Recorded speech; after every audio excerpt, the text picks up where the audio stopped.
Hello, আসসালামু আলাইকুম everyone, welcome back to my channel. কেমন আছেন সবাই?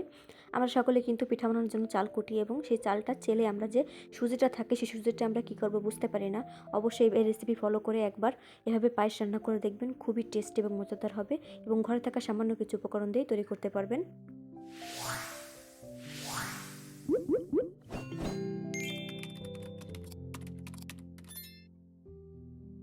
সুজিটা রান্না করার জন্য প্রথমে এখানে 2 কাপ চিনি, 1.5 কাপ গুড় এবং একটা নারকেল কুড়িয়ে নিয়েছি আমি এখানে, এবং 1.5 কাপ চালের গুঁড়া সুজি নিয়ে নিয়েছি। এরপর যে আমি এখানে একটা কড়াই বসিয়ে তাতে আমি আধা কেজি পানি দিয়ে দিচ্ছি। দিয়ে পানিটা গরম, হালকা কুসুম গরম হলেই কিন্তু এখানে আমি অন্য সব কিছু মিক্সড করব। এই জন্য হালকা কুসুম গরম করে নিয়ে সেই পানিটা আমি তুলে এখানে আমি হাফ কাপ গুঁড়া দুধ গুলিয়ে এটা মিক্সড করেছি। আপনাদের কাছে লিকুইড দুধ থাকলে সেটা দিতে পারেন। এরপর যে চিনিটা আমি রেখেছিলাম সেটা দিয়ে দিচ্ছি এবং গুড়টা সব কিছু দিয়ে আমি সুন্দর করে এটাকে মিক্সড করে নিব। পর্যায়ে কিন্তু পানিটা কুসুম গরম রাখবেন, তাহলে কিন্তু এই যে দুধটা আমরা দিচ্ছি এটা গুঁড়া দলা দলা হবে না, সুন্দর করে মিক্সড হয়ে যাবে। আপনারা এখানে লিকুইড দুধটা ব্যবহার করতে পারেন, তাতে অনেক বেশি টেস্টি হবে। আমার হাতের কাছে যেটা ছিল আমি সেটাই ব্যবহার করেছি। এ পর্যায়ে সব কিছু দিয়ে আমি এখানে 1 চা চামচ লবণ দিয়ে দিচ্ছি স্বাদ অনুযায়ী, দিয়ে সুন্দর করে এটাকে মিক্সড করে নিব। এরপর যে সুজিটা রেখেছিলাম সেই সুজিটা দিয়ে দিব। এটা কিন্তু আমি চাল কুটে পিঠা বানিয়ে এবং চালটা সেলে আর কি, যে সুজিটা ছিল মানে 1 কেজি চালের যে সুজি যতটুকু হয় ততটুকুই আমি এখানে রান্না করতেছি। আমি চেলে সুজিটুকু ছিল, তা কী করবো ভাবতে পারিনি, তারপরে এভাবে রান্না করে নিয়েছি। এরপর যে নারকেলটা দিয়ে দিব। এ পর্যায়ে কিন্তু জালের পানির তাপটা একেবারে স্বাভাবিক থাকবে, একেবারে বেশি থাকলে কিন্তু দলা পেকে যাবে, খেতে কিন্তু ভালো লাগবে না। যখন সব কিছু মিক্সড করা হয়ে যাবে সেই মুহূর্তে যে জালটা মিডিয়ামে দিবেন, ফুল দিবেন না।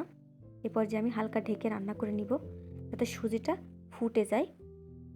এই দেখুন, আমি কিন্তু একেবারে জোরে জাল দিচ্ছি না, দেখলেই বুঝতে পারবেন আপনারা। তারপর কিন্তু তলে লেগে যাচ্ছে, এই জন্য হালকা কোনো রকম 5 থেকে 10 মিনিটের জন্য ঢেকে আবার উজলিয়ে নাড়া দিয়ে নেবেন, তাতে করে অনেক বেশি সুন্দর হবে, একেবারে দলা পেকে যাবে না। আমার কিন্তু আমি একটু বেশি সময় ঢেকে রেখে ফেলেছিলাম, এই কারণে হালকা একটু দলা পেকে গিয়েছিল, সেটা আমি নাড়তে নাড়তে ঠিক করে নিয়েছি। আপনারা এই ভুলটা একেবারেই করবেন না। আমরা অনেকেই কিন্তু বুঝতে পারি না সুজিটা কী করব, কী করলে ভালো লাগবে খেতে। অবশ্যই আপনার এই ঘরে থাকা সামান্য কিছু উপকরণ দিয়েই আপনি এভাবে তৈরি করে নিলেই খুবই টেস্টি এবং খুবই মজাদার একটি পায়েস হয়ে যাবে, যেটা আপনার ফ্যামিলির সবাই খুবই পছন্দ করবে। এখানে কিন্তু আমি কিছুটা নারকেল আস্তা দিয়েছি, মানে পিস পিস করে কেটে দিয়েছি, আর কিছুটা আমি কুড়িয়ে দিয়েছি। মানে এই গালের মধ্যে নারকেলটা পড়লে কিন্তু অনেক বেশি টেস্টি লাগে খেতে। জানি না কি কতটা পছন্দ করেন, কিন্তু আমার কিন্তু এভাবে খুবই মজা লাগে, এই কারণে আমি এভাবেই দিয়েছি।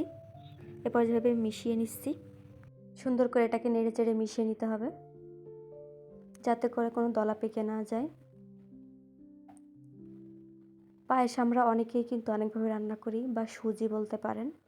এভাবে একবার রান্না করলে কিন্তু এটা আপনাদের খুবই ভালো লাগবে, কারণ ঘরে থাকা কিছু সামান্য উপকরণ দিয়েই খুবই সুন্দর এবং মজাদার একটি রেসিপি, যেটা খেতেও খুবই মজা এবং যে কোনো পরিবেশেই আপনি এটা সার্ভ করতে পারবেন। এবার এটা কিছুক্ষণ ঢেকে আমি আবারও নেড়ে চেড়ে রান্না করে নিচ্ছি। দেখুন কতটা ঘন হয়ে আসছে।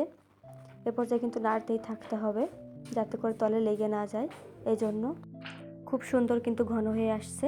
আবার একটু ঢেকে আবার রান্না করে নিচ্ছি। দেখুন এ পর্যায়ে কিন্তু সুজিটা আমার প্রায় হয়ে আসছে।